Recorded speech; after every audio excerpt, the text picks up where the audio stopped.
और लखनऊ के अलीगंज की जिस इमारत में 15 लोग जिंदा जले हैं उसे अब गिराने की तैयारी हो रही है। लखनऊ विकास प्राधिकरण ने पूरी तरह जल चुकी इमारत के बाहर एक नोटिस चिपकाया है। इसमें बिल्डिंग को अवैध बताते हुए इसे गिराने के लिए कहा है। नोटिस में कहा गया है कि अगर 15 दिन तक कोई जवाब नहीं मिला तो प्राधिकरण इसे गिराने के लिए कार्रवाई करेगा। ये वो नोटिस है जिसे चिपका दिया गया है और 15 दिन के अंदर इसे गिराने की बात हो रही है। लखनऊ के अग्निकांड में जिन 15 बच्चों की जान गई है उन्हें तो वापस नहीं लाया जा सकता, लेकिन आगे ऐसी घटना ना हो इसके लिए योगी सरकार पूरी तरह से एक्शन ले रही है। सरकार के आदेश पर पूरे राज्य में अवैध इमारतों को सीलिंग किया जा रहा है। पूरे राज्य में अभी तक 100 से ज़्यादा इमारतें सील की जा चुकी हैं, जिनमें कानपुर में 30 इमारतें शामिल हैं। इसके अलावा लखनऊ विकास प्राधिकरण के जोन अफसरों समेत 18 इंजीनियर्स को सस्पेंड करने की भी सिफारिश की गई है। इस बीच लखनऊ के इस लाक्षागृह को लेकर बड़ा खुलासा हुआ है। अभी तक की जांच में सामने आया है कि इमारत की पूरी छत पर बिछा था तार का जाल। तार ढकने के लिए थर्माकोल और फाइबर से आर्टिफिशियल छत बनाई। तार, थर्माकोल और फाइबर के कारण तेजी से आग भड़की और फॉल्ट आने पर इलेक्ट्रिशियन को नहीं बुलाते थे। संचालक खुद ही समस्या को दुरुस्त करने की कोशिश करते थे। तो ये तस्वीरें आप देख रहे हैं। अब जो आग लगी है इसके पीछे एक बड़ी वजह यह भी बताई जा रही है कि पहले तो यहाँ पर फायर फाइटिंग को लेकर सुरक्षा मानकों का पालन नहीं किया गया और छत पर जो तार लगे होते हैं उसका जाल बिछा हुआ था, उसके ऊपर थर्माकोल से एक फॉल सीलिंग बनाई गई थी या रूफ बनाया गया था। अब जैसे ही इसमें आग लगी तो आप समझ सकते हैं कि कितनी तेजी से थर्माकोल ने आग पकड़ी होगी और उसके बाद इतना भीषण अग्निकांड हुआ। और प्रयागराज में देखिए, प्रयागराज में खान सर की कोचिंग को पीटीए सील किया गया। उत्तर प्रदेश के लखनऊ में हुए कोचिंग संस्थान में अग्निकांड के बाद से फायर विभाग की टीम आज फुल ऑन एक्शन मोड में है। छापेमारी की जा रही है। कई कोचिंग सेंटर्स को नोटिस जारी किया जा रहा है। तो वहीं प्रयागराज विकास प्राधिकरण ने आज दोपहर कोचिंग के दौरान खान ग्लोबल कोचिंग में खामियां पाई और इसके बाद खान ग्लोबल कोचिंग को सीज कर दिया गया। प्रयागराज विकास प्राधिकरण ने मानक के अनुरूप चल रही खान कोचिंग को 3 मंजिला बिल्डिंग में संचालित हो रही थी, जिसके बाद कोचिंग को प्रयागराज विकास प्राधिकरण ने सीज कर दिया है। खान कोचिंग चूँकि ये मानक पूरा नहीं कर रहा है, सामुदायिक सुविधा भूपयोग में स्वीकृत नहीं है, इसके कोई भी मानक सामुदायिक सुविधा भूपयोग के अंतर्गत नहीं है, इस वजह से इसको सील किया जा रहा है। और इससे पूर्व हमने 3 कोचिंग संस्थान सील किए हैं, सुपर क्लाइमेक्स, टारगेट ऑन और एग्जामपुर। तो कोचिंग में कई खामियां पाई गई थी और उसके बाद ये कार्रवाई की गई। वहां पर जो स्टूडेंट्स थे उन्हें भी वहां से बाहर भेज दिया गया और टीम जब वहां पर पहुंची, बिल्डिंग का कमर्शियल नक्शा तैयार किया गया था। प्रयागराज में ये खान सर की कोचिंग सील बताई जा रही है, जिसमें काफ़ी कमियां पाई गई थी, जिसके बाद आप देख सकते हैं कैसे इस गेट के बाहर ताला लगा दिया गया है। यानी कि जब तक यहाँ पर फायर सेफ्टी नॉर्म्स का पूरी तरह से पालन नहीं किया जाएगा तब तक इस इंस्टीट्यूट को चलाने नहीं दिया जाएगा।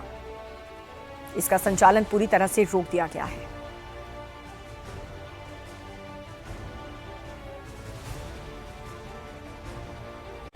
लखनऊ अग्निकांड पर जमकर सियासत भी हो रही है। अखिलेश ने एसआईटी बनाने पर सवाल उठाया है। उन्होंने पूछा है कि योगी से पूछना चाहिए कि उन्होंने 10 साल में एक्शन क्यों नहीं लिया।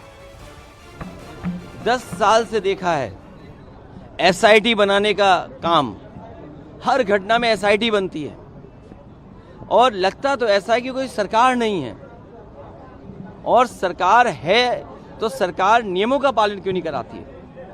और इस सरकार में जो नक्शे पास हुए होंगे, जो एनओसी मिले होंगे, फायर एनओसी तब मिलेगा तब जाकर के नक्शा पास होगा। लेकिन कौन लोग थे जो फायर एनओसी के लिए अपनी जेब भरते थे और जेब का खजाना कहां तक लेकर के जाते थे। लगता तो ये कि 10 साल से कोई सरकार ही नहीं थी। और जब भ्रष्टाचार हावी हो जाएगा मानकों पर तो क्या फैसला होगा। इस सरकार में भ्रष्टाचार हावी हो गया है मानकों पर। इसकी वजह से भ्रष्टाचार चरम सीमा पर है और जो सरकार भ्रष्टाचार से बनी है वो भ्रष्टाचार तो करेगी, क्यों नहीं करेगी। और हमारे सहयोगी विशाल प्रताप सिंह हमारे साथ जुड़ गए हैं। विशाल, इस वक्त आप कहां पर मौजूद है, क्या हो रहा है यहाँ पर अभी?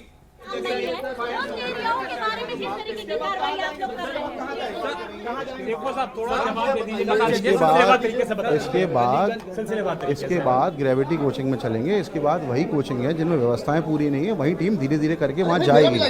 अलीगंज में क्या खामियां रह गई थी वो बता दीजिए एक बार। अलीगंज में एग्जिट प्रॉपर नहीं थे, जो स्टेयर केस थी वो जो स्टेयर केस जो थी वो उस पे एसी के आउटडोर यूनिट लगे हुए थे और ऊपर से दरवाजा बंद किया हुआ था। आप लोगों की वहाँ पे किसी भी तरीके से एनओसी वाली बात नहीं थी? नहीं, कुछ भी नहीं थी। हमारी वहाँ कोई एनओसी नहीं थी और हमारे एक्ट में भी नहीं आती है। लेकिन फायर विभाग की जिम्मेदारी बनती थी मौके पे जाना, सारी चीजों को देखना। मौके पे मैं आपको वही बताना चाह रहा हूँ, ऐसी हजारों बिल्डिंग है, संभव नहीं है कि हर बिल्डिंग में डिपार्टमेंट जा पाए, लेकिन हम धीरे धीरे हर चीज को कवर अप कर रहे हैं। सर, राष्ट्रीय उत्तर प्रदेश की राजधानी है लखनऊ, अगर यहाँ पे हर बिल्डिंग पे फायर विभाग की नहीं पहुंचेगी तो गाँव में लोग कैसे पहुंचेंगे? बिल्कुल पहुंचेगी, धीरे धीरे हम लोग हर चीज को कवर कर लेंगे। तेजी से ये अभियान चल रहा है। क्या लोड वहाँ का ज्यादा था और इस्तेमाल बहुत ज्यादा हो रहा है? उसकी जानकारी बिजली विभाग ही दे पाएगा, आप लोग के पास नहीं है? उसकी जानकारी बने यहाँ क्या क्या किया वो आपके सामने ही एंटर किया हूँ। अभी मैं भी चेक कर रहा हूँ। कल जैसा आप बता रहे हैं टीम आई थी, कल भी कुछ कमियां मिली थी, इनको मैं आज नोटिस देके अगर दोबारा कमी मिली अभी सील करा दे रहे हैं। एलडीए हमारे साथ में ही है। एलडीए बिल्कुल सील करेंगे। आज आपको शाम तक मिल जाएगा कितनी बिल्डिंगें सील होंगी। ऐसा नहीं है। क्या क्या मानक होने चाहिए?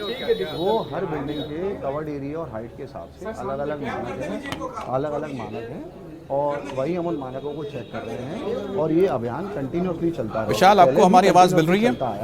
उसके साथ साथ हम लोगों को जागरूक भी करते हैं, मॉडल भी कराते हैं। जी, मुझे आपकी आवाज आ रही है। जी बताइए। बिल्कुल विशाल, आप कहाँ पर हैं? क्योंकि हमें जितना समझ में है आपके साथ फायर ऑफिसर हैं जो बता रहे हैं कि शायद वो किसी एक कोचिंग सेंटर पहुंचे और यहाँ पर उनको कुछ मानकों में चीजें पूरी नहीं मिली हैं और इसी वजह से शायद सीलिंग हो सकती है। अब जरा विस्तार से बताइए कि क्या हो रहा है, क्या चल रहा है? हमें देखिए, इस समय हम लखनऊ के हजरतगंज इलाके में मौजूद हैं और एक प्राइवेट कोचिंग में लखनऊ के जो सीएफओ हैं अंकुश मित्तल वो पहुंचे हुए हैं पूरी जानकारियों के साथ। और इस समय आप देखिए कि फायर विभाग की जो टीम है वो यहाँ पर जो इंतजाम है उन इंतजामों को चेक कर रही है, इंतजामों से बातचीत कर रहे हैं अंकुश मित्तल। हाँ, कंट्रोल हो जाएगा। कई बार किसी लोगों को एक्सटिंग्विशर चलाना नहीं, ये होज़ चलानी नहीं आती या हाइड्रेंट चलाना नहीं आता, तो हम अगर लाइट कटने के बाद हम पानी भी डाल सकते हैं और बालू डाल के भी आग को काफी हद तक कंट्रोल किया जा सकता है। लोड के कारण एमसीबी वगैरह जलने लगती है तो हम पहले बिजली कट ऑफ करने के बाद पानी और बालू में इस्तेमाल करेंगे। तो पूरा देश आपको इस समय देख रहा है, आप ये बताइए कि मौके पर जो स्थिति पाए नहीं गए, खासकर नगर किशोर रोड पर। इसके अलावा हम अभी वहाँ भी जा रहे हैं। आज पूरे दिन यही अभियान चलेगा। बॉस पॉइंट ये कि जब घटना हो गई है, इतने लोग की मौत हो गई, क्या अगर डिपार्टमेंट पहले तरह की कार्रवाई करता? पहले भी कार्रवाई चल रही है, लेकिन मैं आपसे वही बार बार कह रहा हूँ कि हर बिल्डिंग में पहुँच पाना संभव नहीं होता है। हम लोग कार्रवाई कंटिन्यूसली चलती ही रहती है, पूरे साल एक कार्रवाई चलती है। एक मुद्दा ये बड़ा है, बताने की कि यहाँ कोई बिल्डिंग अगर इलीगल चल रही है, लोग तो आपके जाते होंगे, लोग हमारे पास कोई कंप्लेंट आती है तब जाते हैं। वो एक्ट में हमारी नहीं आती है बिल्डिंग, एक्ट में बिल्डिंग नहीं आती है, 15 बच्चों की जान जाती है, जिम्मेदारी तो बनती है ना सर? बिल्कुल हम लोग कंटिन्यूसली बता रहा हूँ मैं आपको, हम लोग चेक कर रहे हैं और हमें आप चेक करने दें तो हम प्लीज चेक करें। 3 जून के बाद अगर जो पूरी ड्राइव है वो सही से चली होती तो बच्चों की जान बचती ना। हमने वो आग के बाद होटलों की मेन स्पेशली रूप से ड्राइव चलाई थी और भी बिल्डिंगों की चलाई थी, लेकिन होटलों की मेन ड्राइव चलाई थी। कम से कम 200 से ज़्यादा होटलों को चेक किया, 40 होटलों को हमने बिजली काटने के नोटिस भी दिए हैं जो ऑलरेडी बिजली डिपार्टमेंट में हम लोगों ने भेज चुके हैं और कईयों के नोटिस, कईयों के कारण बताओ नोटिस भी जारी कर दिए हैं। बिजली विभाग की गलती है कि नहीं है? बिजली विभाग की गलती है कि नहीं है?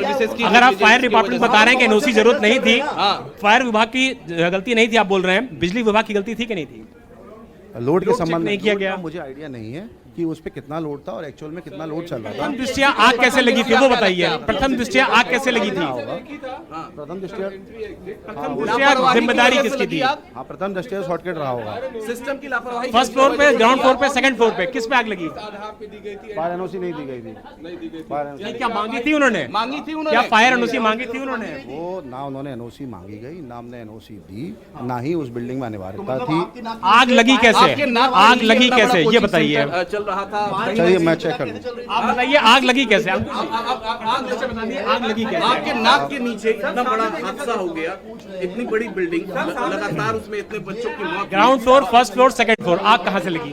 आग फर्स्ट फ्लोर पे संभवतः पेट शॉप में जो फ्रीजर था या तो उसमें लगी थी, या जो सीढ़ियाँ जो बनी हुई थी, सीढ़ियों में जो एसी कंप्रेसर थे उसमें ब्लास्ट होने की वजह से किसी कारण से वहाँ से आग भड़की थी और भड़कते हुए आग तो बच गई थी लेकिन धुआं बहुत ज़्यादा था। पर जो लॉक्स वगैरह थे वो ऑटोमेटिक थे, वो उसी में से जाम हो गए। बायोमेट्रिक लॉक थे, बायोमेट्रिक लॉक थे। अगर वो ना होते तो लोग नीचे आ सकते थे। लेकिन धुआं बहुत ज़्यादा था, बिल्डिंग के अंदर हीट भी बहुत ज़्यादा थी। हमारे कर्मचारी कई बार अंदर जाने का भी प्रयास किया गया, लेकिन इतनी हीट और इतना धुआं होने की वजह से कोई अंदर नहीं जा पा रहा था। आपको लगता है सिस्टम की लापरवाही की वजह से ये पूरा हादसा हुआ? अब हम लोग क्या कह सकते हैं, इसमें तो बहुत जो हुआ बहुत दुखद हुआ और बहुत ही ऐसा नहीं होना चाहिए। अगर जांच होती ठीक से तो ये सीधे आप बातचीत सुन रहे थे हमारे संवाददाता विशाल प्रताप सिंह और फायर ऑफिसर की, जो ये बता रहे हैं कि लगातार इस वक्त लखनऊ के अलग अलग इलाकों में छापेमारी की जा रही है, इमारतों को देखा जा रहा है, जहां पर भी ऐसी संभावना है कि वहां पर फायर फाइटिंग इक्विपमेंट्स या फिर मानकों का ध्यान नहीं रखा गया है, उनको या तो नोटिस दिया जा रहा है या जरूरत पड़ने पर वहां पर सीलिंग भी कर दी जा रही है।